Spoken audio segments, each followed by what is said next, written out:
यह समय बहुत दृष्टि से एक संधि काल है। आजादी का अमृत महोत्सव का एक संधि काल है। एनईपी 2020 का क्रियान्वयन का एक संधि काल है। दुनिया में और भारत में डिजिटल टेक्नोलॉजी, एआई टेक्नोलॉजी आदि तकनीकी माध्यम से जो परिवर्तन आ रहे हैं और भाषा का और तकनीकी का जो संबंध है, यह भी एक बहुत बड़ा संधि काल है। मैं इतिहास का अतीत के बारे में नहीं बोलना चाहूंगा, लेकिन वर्तमान का और भविष्य का चुनौतियों के बारे में अवश्य ही बोलना चाहूंगा। आज हमारे सामने जो चुनौती है, वो चुनौती शिक्षा क्षेत्र का केवल नहीं है, राष्ट्र जीवन का सभी क्षेत्र में भारतीय भाषाओं की स्थिति, वर्तमान और भविष्य, यह भी एक महत्वपूर्ण विषय है। शिक्षा क्षेत्र में तो भाषा की शिक्षा होती है, भाषा माध्यम से शिक्षा होती है और उससे देश का भविष्य निर्माण करने के लिए अपेक्षित जनबल की सृष्टि होती है। अगर आज की वाणिज्य परिभाषा में डिमांड और सप्लाई या सप्लाई और डिमांड, ये दो शब्दों का अगर प्रयोग करते हैं, शिक्षा क्षेत्र, शिक्षा मंत्रालय, विश्वविद्यालयों सप्लाई कर सकते हैं, डिमांड क्रिएट नहीं कर सकते हैं। तो इसलिए ये भूमि पात्र भारतीय भाषाओं के विकास के संदर्भ में, भारतीय भाषाओं के प्रचार में, भारतीय भाषाओं के जो प्रयोग क्षेत्र है, डोमेन यूज कहते हैं, इसमें जो वृद्धि होना चाहिए, विस्तार होना चाहिए, इसमें ऐसे इन सभी विषयों में शिक्षा मंत्रालय का, शिक्षा क्षेत्र का, शिक्षा विभाग का सीमित पात्र है। लेकिन पूरे देश को, समाज को भाषा के बारे में सोचना चाहिए। किसी भी भाषा का विकास के लिए, किसी भाषा की उन्नति के लिए, प्रचार के लिए 7 आवश्यकताओं का उल्लेख करते हैं। पहली आवश्यकता, उस भाषा में बोलने वाले लोग होना चाहिए। दूसरी आवश्यकता, माध्यम भाषा के रूप में उसका प्रयोग, शिक्षा का माध्यम भाषा, प्रशासन की माध्यम भाषा, मनोरंजन की माध्यम भाषा, विज्ञान की माध्यम भाषा, तकनीकी की माध्यम भाषा। इस प्रकार सभी क्षेत्रों में माध्यम भाषा के रूप में इसका प्रयोग, ये दूसरी आवश्यकता। तीसरी आवश्यकता, समकालिक साहित्य, समकालिक विषय, समकालिक विचार उस भाषा में लिखित रूप में, सामग्री के रूप में आना चाहिए। Contemporary content, contemporary literature. चौथी आवश्यकता, उस भाषा में शब्द निर्माण की निरंतर प्रक्रिया, यानी जैसे जैसे आधुनिक विषयों का वृद्धि होती है और नए नए वस्तुओं का आविष्कार होता है, वैसे वैसे नए नए शब्दों का निर्माण होना चाहिए। जिस प्रकार शरीर में हर क्षण नए नए जीवकोश का उत्पत्ति होती है, cells are created every moment, उसी प्रकार भाषा में हर क्षण नए नए, हर दिन हर समय नए शब्दों का निर्माण होना चाहिए।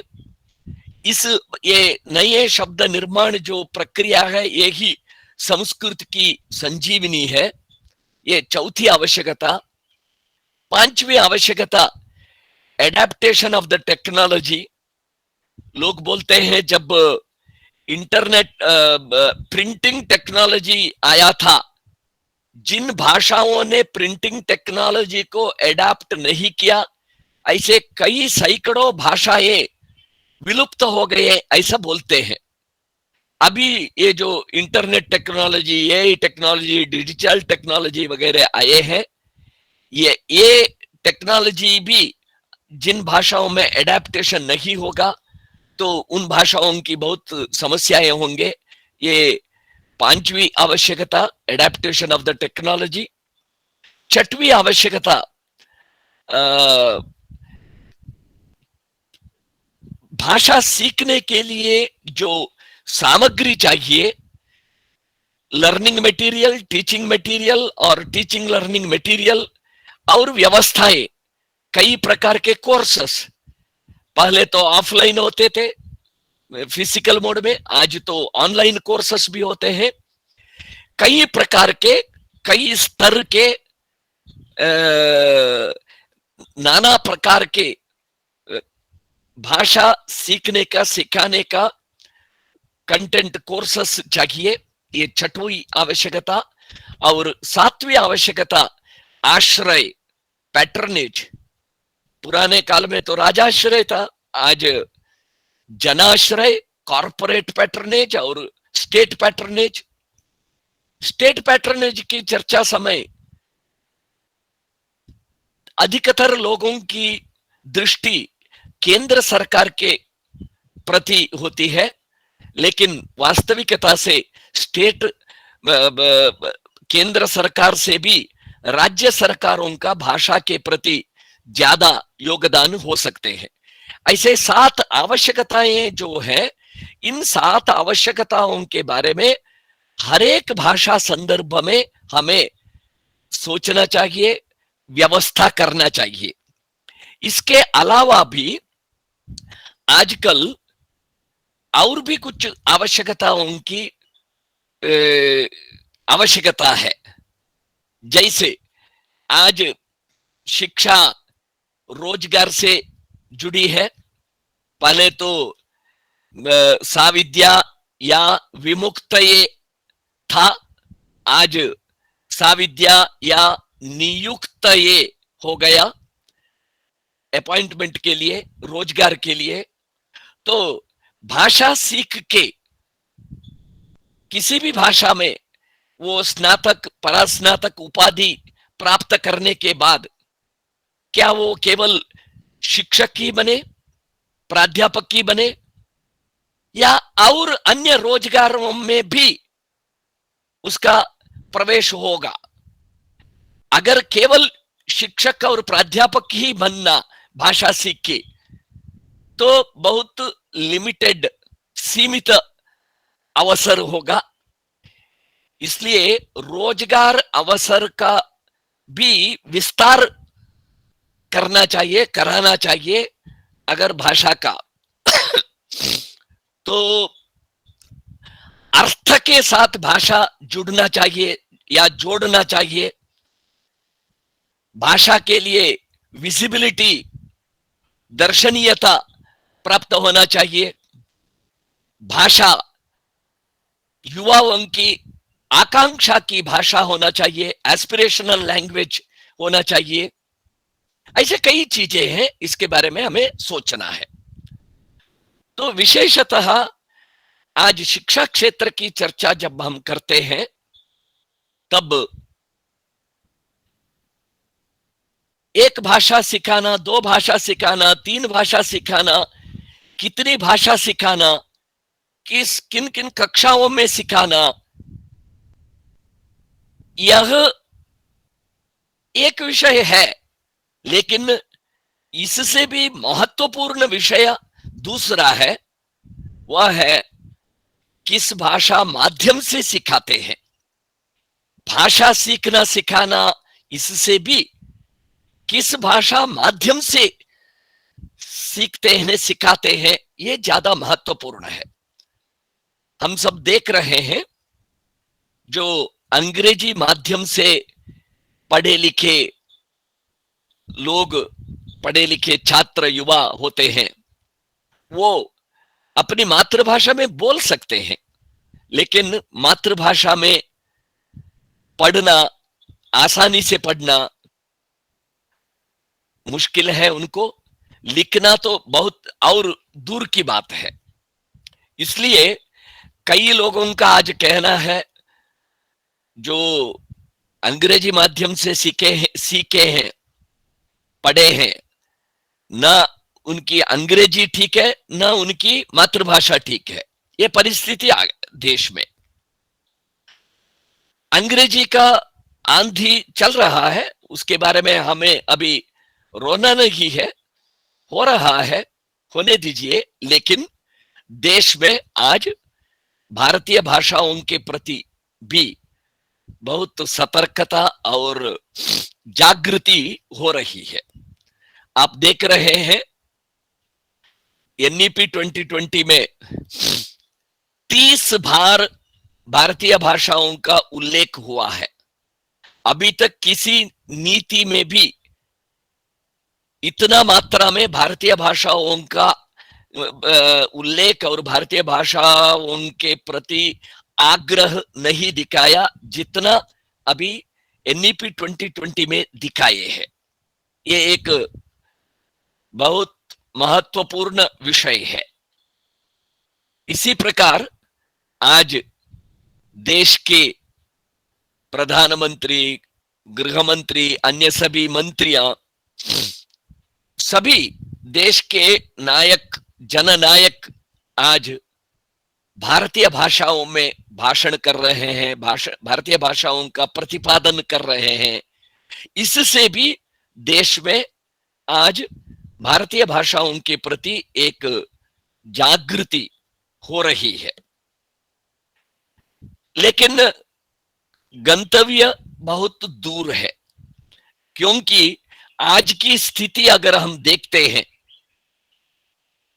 केंद्र सरकार के या राज्य सरकारों के जो सूचनाएं हैं ये ज्यादातर अंग्रेजी भाषा में है। जो 90% लोग जिस अंग्रेजी को नहीं जानते हैं, इससे सरकार की सूचनाएं 90% लोगों तक पहुंचता ही नहीं है। और भारत की जीडीपी 90% जीडीपी अंग्रेजी भाषा के द्वारा नहीं आती है, भारतीय भाषाओं के द्वारा आती है। और भारतीय अंग्रेजी न जानने के कारण 90% लोगों को भारत के विकास संबंधी चर्चाओं में भाग ही नहीं ले पाते हैं, पॉलिसी रीच ही नहीं होती है उनके पास। तो ऐसे कई चैलेंजेस भी हैं। तो अभी तक क्या था, एक एक भाषा अपना प्रचार के लिए प्रयास कर रहा था। हिंदी भाषा, हिंदी प्रचार के लिए हिंदी भाषी, हिंदी प्रेमी लोग प्रयास कर रहे थे, कन्नड़ प्रेमी लोग कन्नड़ भाषा के लिए प्रयास कर रहे थे, तमिल प्रेमी तमिल भाषा प्रचार के लिए प्रयास कर रहे थे। ऐसे हर प्रांत में, हर प्रदेश में, हर क्षेत्र में अपनी अपनी भाषा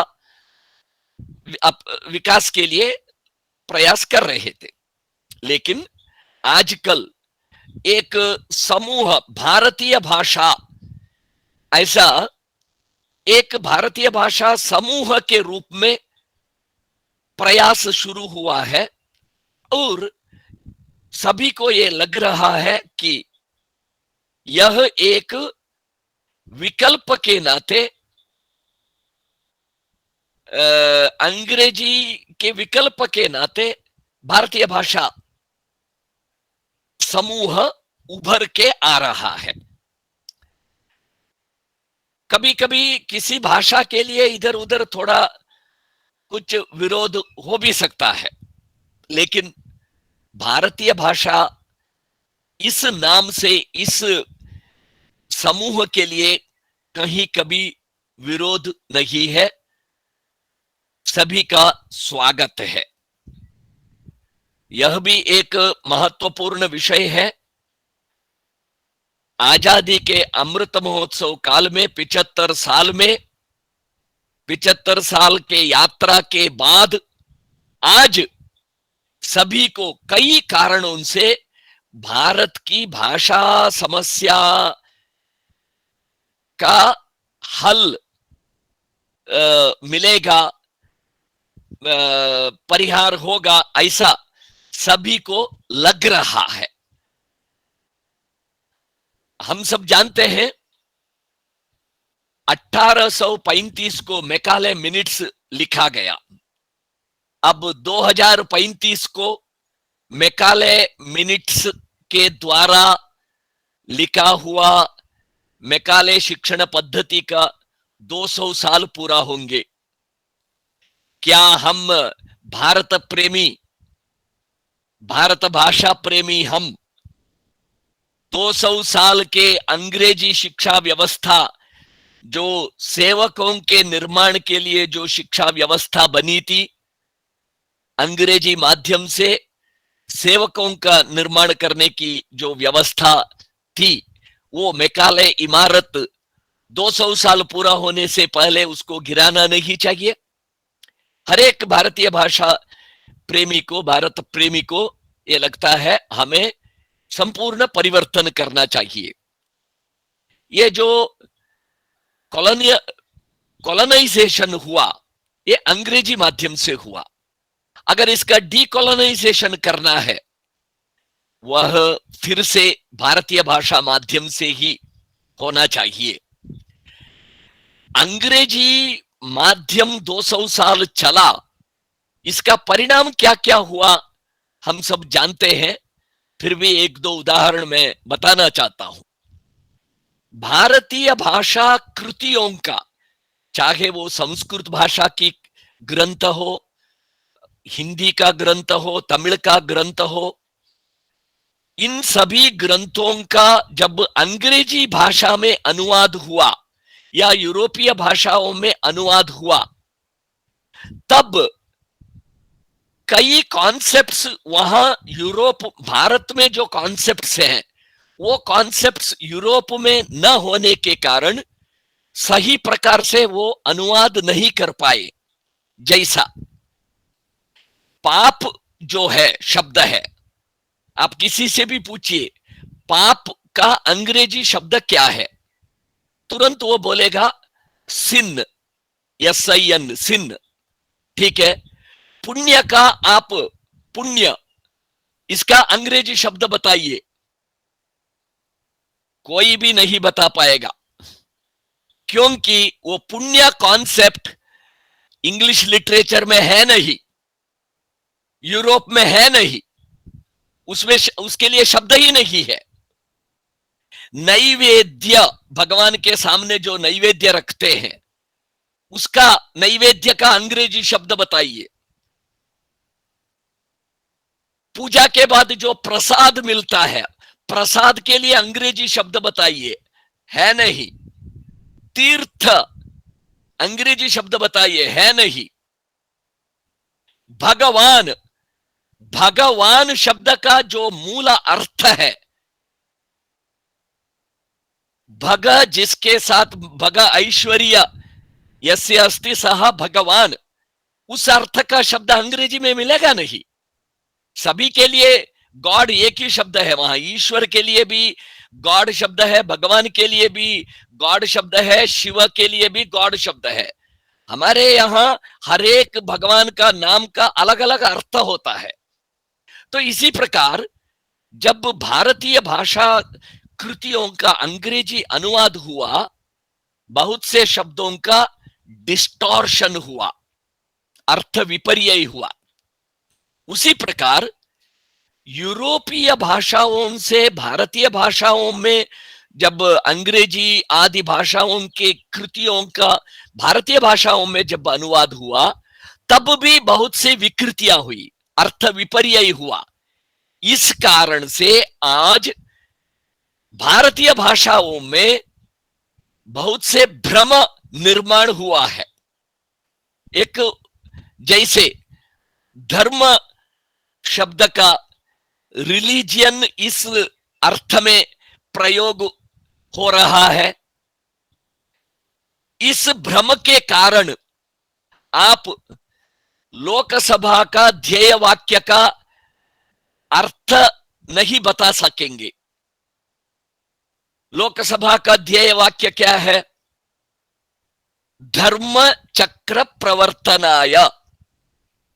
अगर धर्म का अर्थ रिलीजियन है, क्या धर्म चक्र यानी रिलीजियन का चक्र प्रवर्तन करना है, या सुप्रीम कोर्ट का सर्वोच्च न्यायालय का ध्येय वाक्य का अर्थ देखिए, यतो धर्मः ततो जयः। इसका मतलब यह है क्या, जहां रिलीजियन है वहां जय होगा? जब तक हम भारतीय भाषाओं में शब्दों का ये जो अर्थ विपर्यय हुआ है, विकृति हुई है, जब तक हम इसका समाधान नहीं निकालेंगे, जब तक सही अर्थ हम फिर से स्थापित नहीं करेंगे, तब तक हम ये सभ्यता का संघर्ष नहीं जीत पाएंगे।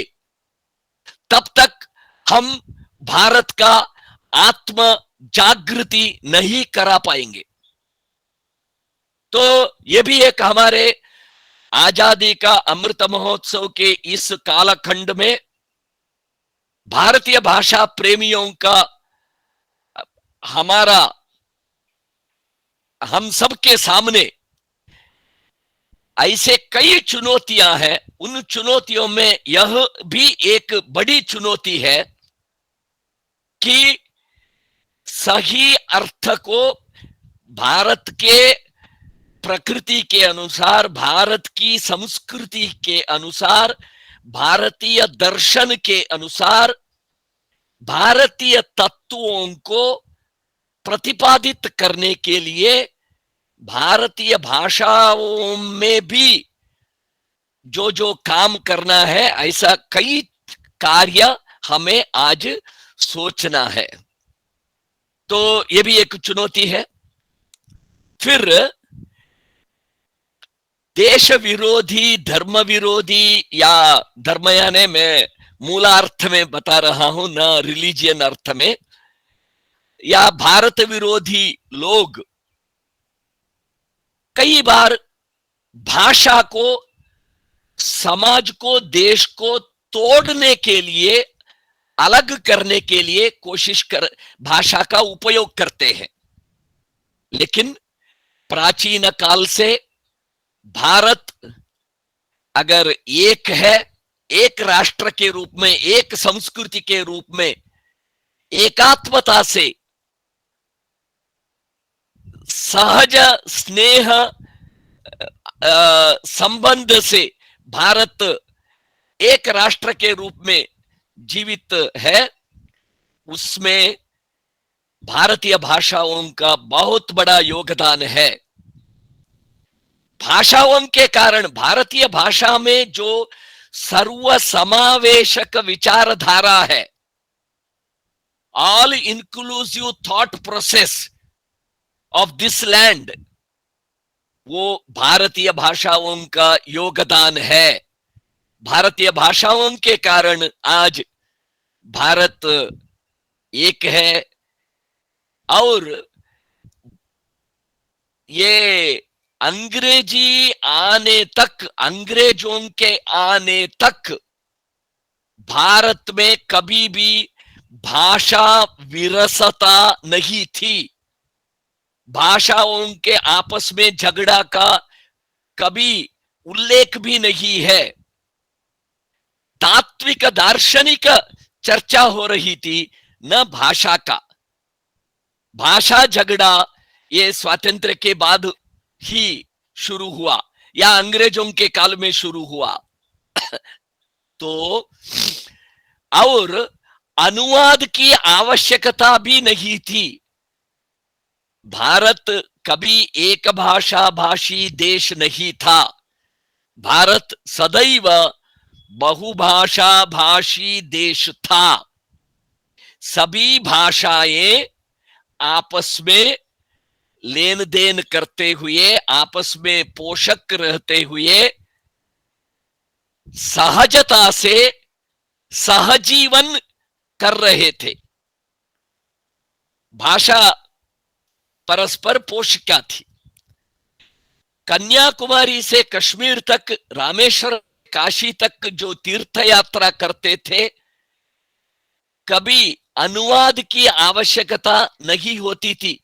सभी आपस में भारतीय भाषाएं समझते थे, आज भी समझते हैं। गांवों में आप चलिए, अगर दिल्ली से चेन्नई तक विमान से उड़कर दिल्ली में विमान से चढ़ के चेन्नई में विमान से उतरेंगे, तब आपको भारत की भाषा जो आपस में संबंध है ये समझ में नहीं आएगा। आप गांवों में चलते चलते आइए, तब आपको भाषा कैसे आपस में स्नेह संबंध करती है ये आपको, आपके ध्यान में आएगा। तो भाषा के द्वारा, भारतीय भाषाओं के द्वारा भारत की एकता और एकात्मता अभी तक बनी रही है।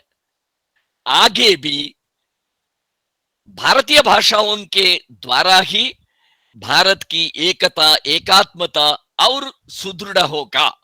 इसलिए आजादी के इस अमृत महोत्सव के काल में भारत के लोगों में स्वाभिमान जागरण करने में, भारतीय तत्वों का पुनर्जागरण में भारतीय भाषा का बहुत बड़ा योगदान होगा। और भारतीय ज्ञान परंपरा जो आजकल सब सर्वदूर चर्चा में है, ये भारतीय ज्ञान परंपरा अंग्रेजी भाषा में नहीं है।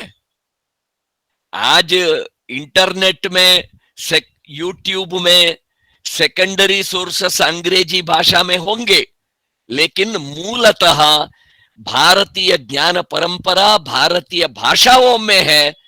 अगर भारतीय ज्ञान परंपरा का आविष्कार करते हुए उसका प्रकाशन करना या उसमें शोध कार्य करना, उसका अध्ययन करना, तो भारतीय भाषा ये अनिवार्य रूप से लोगों को सीखना होगा।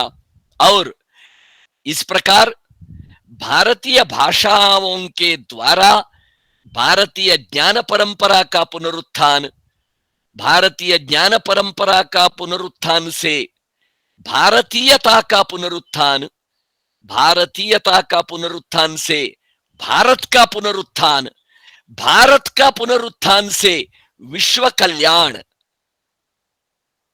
इस प्रकार भारतीय भाषा से विश्व कल्याण तक हमारी विचारधारा चलती है, विचारधारा है। तो भारत का नवनिर्माण करने के लिए Russian model, American model, European socialist model, Chinese model, Japan model काम के लिए नहीं आएगी। भारतीय मॉडल चाहिए, भारतीय आदर्श चाहिए, भारतीय व्यवस्था चाहिए। इस भूमि के तत्वों के आधार पे, भारतीय तत्वों के आधार पे नव भारत निर्माण के लिए अपेक्षित नई व्यवस्थाएं हमें सोचना है। अगर उस प्रकार भारतीय व्यवस्थाएं हमें सोचना है तो उसके लिए भी भारतीय भाषाओं की आवश्यकता है। जो आज अमृत महोत्सव का आचरण हम कर रहे हैं, इस अमृत महोत्सव के समय में सहजता से हम सब अगले 25 साल की चिंता करते ही हैं। अगले 25 साल में भारत कैसे होना चाहिए, भारत की प्रगति कैसे होना चाहिए, विश्व में भारत का स्थान क्या होना चाहिए, भारत का आम आदमी का जीवन कैसे होना चाहिए।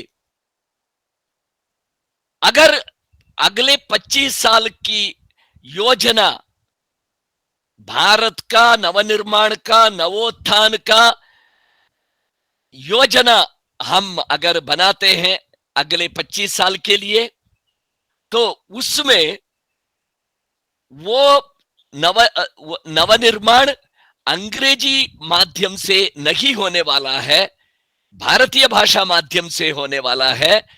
भारतीय भाषाओं के द्वारा ही भारत की सभी समस्याओं का निदान होगा।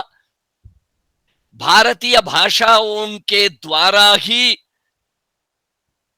भारत फिर से विश्व गुरु होगा।